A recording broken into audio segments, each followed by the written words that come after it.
గులాబీ దళపతి కేసీఆర్ బస్సు యాత్ర దిగ్విజయంగా దూసుకుపోతుంది. జనసేనకు పెద్దపల్లి జిల్లా జనం అపూర్వ స్వాగతం పలికింది. కేసీఆర్ రోడ్ షోకు జనం పోటెత్తింది. ప్రజాక్షేత్రంలో అభిమాన నేతను మళ్లీ చూసుకుని జనం మురిసిపోయింది. బీఆర్ఎస్ అధినేత ప్రసంగానికి అద్భుతంగా స్పందించింది. గులాబీ పార్టీ ఎంపీ అభ్యర్థులను భారీ మెజారిటీతో గెలిపించుకుంటామని ప్రజలు ముక్తకంఠంతో ప్రతినబూనుతున్నారు.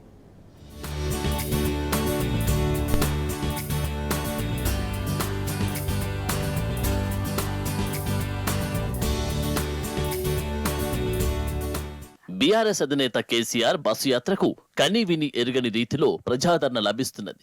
పెద్దపల్లి పార్లమెంటు పరిధిలో 2 రోజుల పాటు సాగిన కేసీఆర్ రోడ్ షోలకు అశేష ప్రజానికం తరలివచ్చింది. 48 గంటల నిషేధం విధించి కేసీఆర్ జనయాత్రను అడ్డుకోవాలనుకున్న కుట్రలను జనం పటాపంచలు చేశారు. రామగుండం, గోదావరికని, మంచిర్యాలలో కేసీఆర్ బస్సు యాత్రకు జనం బ్రహ్మరథం పట్టారు. యువతీ యువకులు, రైతులు, సింగరేణి కార్మికులు, మహిళలు దారి పొడవునా రోడ్లకు ఇరువైపులా బార్లు తీరి జననేతకు ఘన స్వాగతం పలికారు. పబ్బతి పట్టి జైజేలు కొట్టారు. జై కేసీఆర్, జై జై కేసీఆర్ అన్న నినాదాలు మిన్నంటాయి.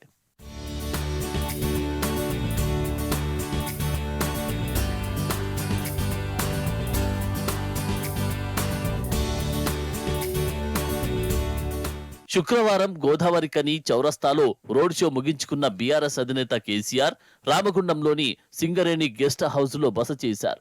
శనివారం ఉదయం గులాబీ పార్టీ స్థానిక నాయకులను, కార్యకర్తలను కలుసుకున్నారు. తమ అభిమాన నేత కేసీఆర్ తమను పేరు పేరున పలకరించడంతో గులాబీ శ్రేణులు ఆనందభరితులయ్యారు. అనంతరం సాయంత్రం 7:30 గంటలకు బస్సు యాత్ర మంచిర్యాలకు బయలుదేరింది. మార్గం మధ్యలోని గోదావరి బ్రిడ్జి వద్ద ఆగి కేసీఆర్ నదీమ తల్లికి పూజలు నిర్వహించారు.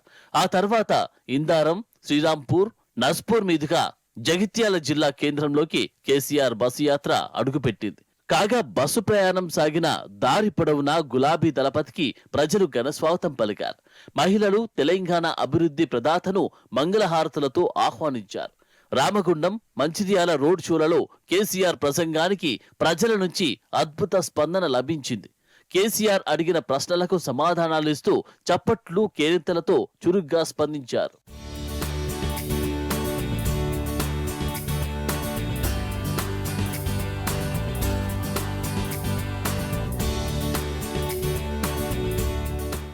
బీఆర్ఎస్ ఎంపీల గెలుపుతోనే తెలంగాణ అభివృద్ధి సాధ్యమన్నారు కేసీఆర్. చేనేత కార్మికులపై మాట్లాడినందుకు 48 గంటల పాటు తన గొంతు నొక్కారని, కేంద్ర మంత్రి అమిత్ షా దేవుడి ఫోటో పట్టుకొని ప్రచారం చేస్తే ఎలక్షన్ కమిషన్ ఏం చేస్తుందని ప్రశ్నించారు. కాంగ్రెస్ ఇచ్చిన 6 గ్యారంటీలు అమలయ్యాయా అని అడిగితే జనం లేదు లేదని సమాధానమిచ్చారు. కాంగ్రెస్ పార్టీ కళ్యాణ లక్ష్మితో పాటు ఇస్తామన్న తులం బంగారం తుస్సుమన్నదని, ముఖ్యమంత్రి ఓట్ల కోసం జనాన్ని నమ్మించేందుకు దేవుళ్ల మీద ఒట్లు పెట్టుకున్నాడని ఎద్దేవా చేశారు. అటు సింగరేణిని ముంచిన కాంగ్రెస్ పార్టీకి సిపిఐ, సిపిఎం ఎందుకు మద్దతిస్తున్నాయని ప్రశ్నించారు. మరోవైపు ప్రధాని మోదీ గోదావరి జలాలను తమిళనాడుకు ఎత్తుకుపోవడానికి ప్రయత్నిస్తున్నాడు అని చెప్పారు. కానీ కేసీఆర్ బతికుండగా అది జరగదని స్పష్టం చేశారు. కృష్ణా, గోదావరి నదులు పోతే తెలంగాణను ఆ దేవుడు కూడా కాపాడలేడు అని హెచ్చరించారు.